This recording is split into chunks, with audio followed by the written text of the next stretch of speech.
Habari yako, naitwa Dr. Damaki, mmiliki wa Song'wa Traditional Clinic, kituo cha tiba asili kinachotibu kwa kutumia mimea asili isiyokuwa na kemikali ya aina yoyote. Ni kituo ambacho kimesambaa Tanzania nzima, lakini pia nje ya Tanzania. Kwa mikoa yote ya Tanzania unaweza kutupata, na visiwani Zanzibar utatupata Fuoni Getini pale. Utapata kituo chetu na utapata huduma. Lakini pia nje ya Tanzania tunapatikana Kenya Nairobi, lakini tunapatikana Zambia Lusaka, tunapatikana Botswana Menimo Gaborone, lakini tunapatikana South Africa Pretoria, lakini tunapatikana Malawi Mzuzu, lakini pia tunapatikana Lubumbashi Kongo, na tunapatikana Burundi pamoja na Uganda. Kwa hiyo tuko sehemu mbalimbali, lakini pia sehemu ambapo vituo vyetu hatupo tumekuwa tukituma dunia nzima, nchi yoyote, kwa uaminifu, na watu wanapata dawa zao na Mungu anatenda, wanaweza kupona maradhi yao na kurudi kwenye hali yao ya kawaida na kuendelea majukumu yao kila siku. Kuna watu ambao wamekuwa wakiteseka na ugonjwa wa pressure. Pressure ni ugonjwa ambao mtu akiupata anajua kama vile amepata ugonjwa wake wa maisha. Na hii ni kwa sababu ya kuaminishwa upande wa pili ambapo hawana tiba ya kumaliza changamoto ya ugonjwa wa pressure. Kwa hiyo watu wamekuwa wakiamini akipata ugonjwa wa pressure kama vile ndio anapata tiketi ya maisha yake ya duniani, kama vile ndio amepata ugonjwa wa kufa nao duniani. Lakini tukwambie kwamba sio kweli. Pressure inatibika na kurudi kwenye hali yako ya kawaida kabisa, na pressure yako kurudi normal, na sio ni kwa temporary. Hii ni tiba ya moja kwa moja. Na sisi tunatoa tiba ya kuponya magonjwa. Sisi hatutoi supplement kwa maana ya virutubisho. Virutubisho ama supplement ni kama chakula ambacho unapaswa kuendelea nacho maisha yako yote, kama tu ambavyo mtu anapendelea dawa za kizungu za kila siku.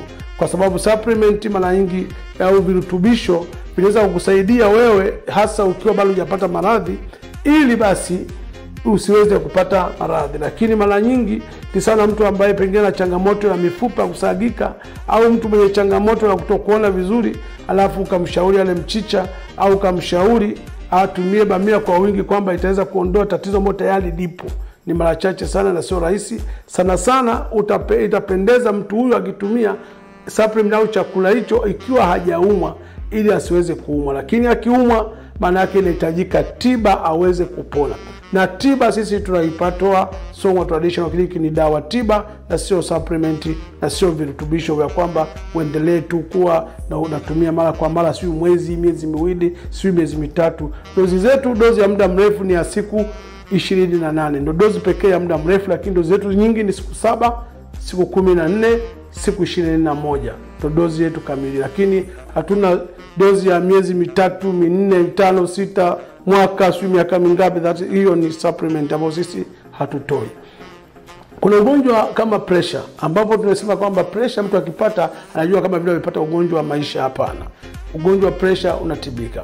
Na pressure unaweza kuipata kwa njia kuu mbili. Njia ya kwanza, pressure unaweza kuipata kwa kurithi kihistoria ya kifamilia.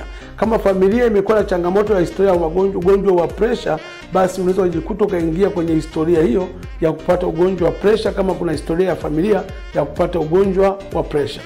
Lakini pia pressure unaweza kuipata kwa lifestyle, mtindo wa maisha. Kwa maana pengine msongo wa mawazo. Ukiwa na msongo wa mawazo kupita kiasi, wewe mtu wa kuwaza, sononeka, kuwaza, ufikiri sana pita kiasi, unaweza kujikuta ukaingia kwenye hatari ya kupata ugonjwa wa pressure. Kwa hiyo kuna watu wamepata ugonjwa wa pressure kwa sababu ya msongo wa mawazo. Lakini pia unaweza kujikuta ukapata ugonjwa wa pressure kwa kuishi na ugonjwa wa vidonda vya tumbo kwa muda mrefu. Utaweza kupata ugonjwa wa pressure namna gani? Kadri masomo yatavyoendelea kule mbele nitaweza kufundisha. Lakini pia unaweza kupata ugonjwa wa pressure kwa kuishi na ugonjwa wa baridi yabisi, kwa maana ya kuishiwa na ute kwenye viungo, kwenye joints yako. Unaweza ukajikuta umeingia kwenye ugonjwa huu wa pressure. Ni kwa nini? Masomo ya mbele tutaweza kufundisha. Lakini kukaa na ugonjwa lakini pia unaweza kupata ugonjwa wa pressure kwa sababu ya kuishi na ugonjwa wa kisukari. Ni kwa nini pia unaweza kupata ugonjwa wa sukari, wa pressure ukiwa na ugonjwa wa kisukari, tutafundisha pia. Lakini pia ugonjwa wa pressure unaweza kupata mtu mwenye tatizo la asthma au pumu. Ni kwa nini pia tutafundisha masomo hayo. Lakini pressure unaweza kuipata kwa namna hiyo ambavyo nimeweza kuielezea. Na huu ugonjwa wa pressure ni ugonjwa ambao unaitwa silent killer, muuaji wa kimya kimya. Ni kwa nini ameitwa muuaji wa kimya kimya? Maana ya kwamba huyu ugonjwa ni ugonjwa hatarishi sana kwenye maisha ya binadamu. Binadamu anaweza kaa yuko salama vizuri kabisa, mchana wote mkashinda naye, usiku mkashinda naye vizuri, anapoenda kulala mtu asiweze kuamka, au mtu anaweza kaamka amekaa sebuleni, baada ya muda chache mtu anakata maisha, anapoteza maisha. Kwa sababu gani? Silent killer alikuwa akiishi naye. Na ameitwa silent killer kwa sababu ya kifo chake ni cha ghafla. Kwa hiyo na tunapozungumza pressure, mara nyingi ni mishipa ya damu kusinyaa. Mishipa ya damu inaposinyaa, maana yake flow ya damu inakuwa ni ndogo, ambao hali inayopelekea moyo kutumia nguvu kubwa kusukuma damu kwenda kwenye mishipa ya damu iliyosinyaa kulingana nje ya utaratibu wake ambao mishipa inapokuwa iko vizuri. Na mishipa ya damu inaweza kasinyaa kwa sababu ya kula red meat, nyama nyekundu, ambayo inapelekea cholesterol, ambayo mafuta kuganda kwenye mishipa ya damu, ambayo kisha ganda inapelekea ule upana wa saizi ya mishipa kuwa ndogo, haya ambayo inapelekea mtu kupata shida na damu kutembea kwenda kwenye sehemu yake husika. Lakini pia kama nilivyosema, mtu mwenye kisukari, mwenye pressure, mwingine anaweza kupata pia mishipa ya damu. Mwenye kisukari, mishipa ya damu pia huwa inasinyaa, ambapo pia anaweza kukuta akapata shida hii ya pressure.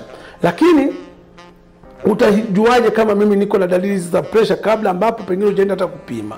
Mtu mwenye tatizo la pressure anakuwa anasikia baadhi ya ganzi, baadhi ya sehemu zake za viungo vya mwili, lakini kusikia kama kuwaka moto sehemu inaweza kwenye miguu au kwenye mikono, usikia kama kuna moto unawaka.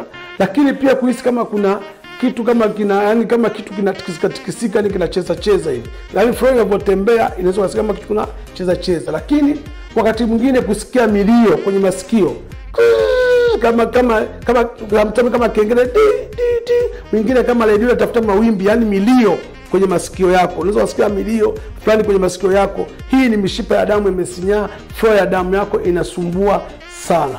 Lakini pia mtu mwenye shida ya pressure anaweza kupelekea kuwa na uoni hafifu. Wakati mwingine unaona kama ukungu unakuwa uoni vizuri, ganzi.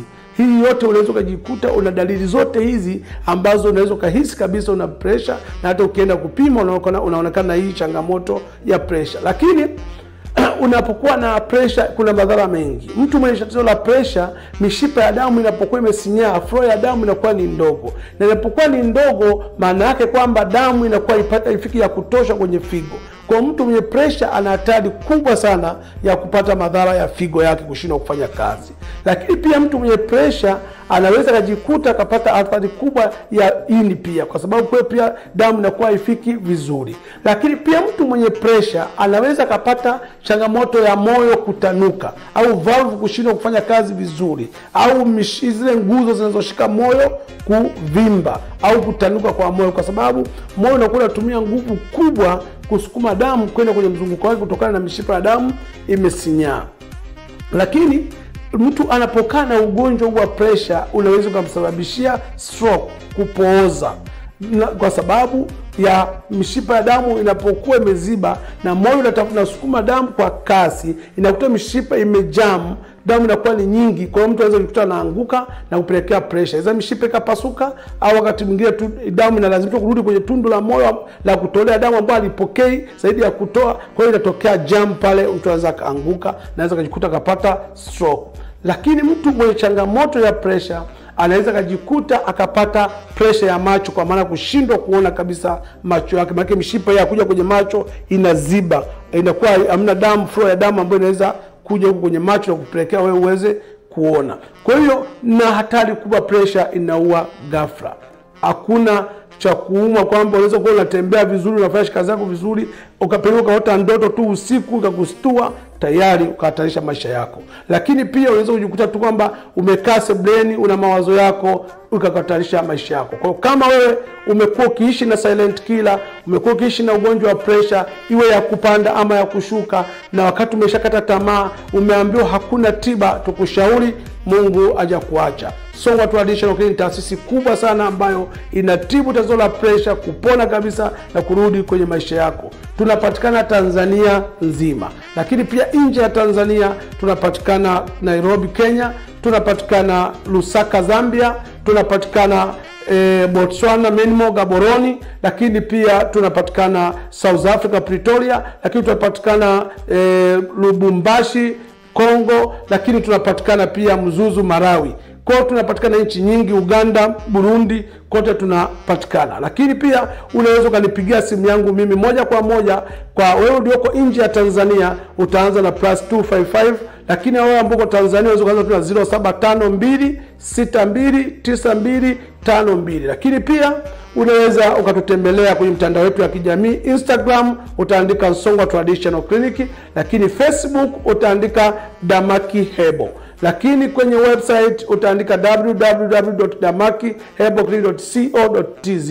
Lakini pia kwenye YouTube utaingia pale, utaandika Damaki TV, utaangalia pale, utatufuatilia pale na utapata elimu ya kutosha. Sisi tunatibu magonjwa mbalimbali na ndio maana tumesambaa sehemu mbalimbali Tanzania, na tumekuwa tukikwambia siku zote sisi sio wale. Afya yako jukumu letu.